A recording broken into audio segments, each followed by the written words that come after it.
עד 120 זו ברכה מקובלת מאוד בימינו ובסביבתנו.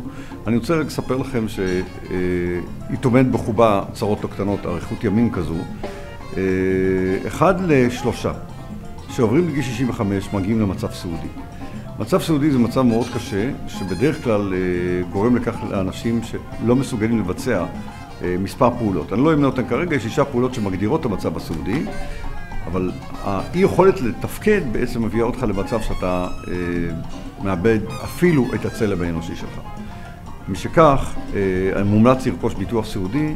זו פוליסת ביטוח שאמורה לתת לך פיצוי, ואתה שולט בפיצוי ולא אף אחד אחר, ואתה גם יכול למנות את מי יקבל את הכסף הזה בעצם, שידאג לחיים שלך להמשך חייך השלבים והטובים יותר. ביטוח סיעודי, זה הפתרון.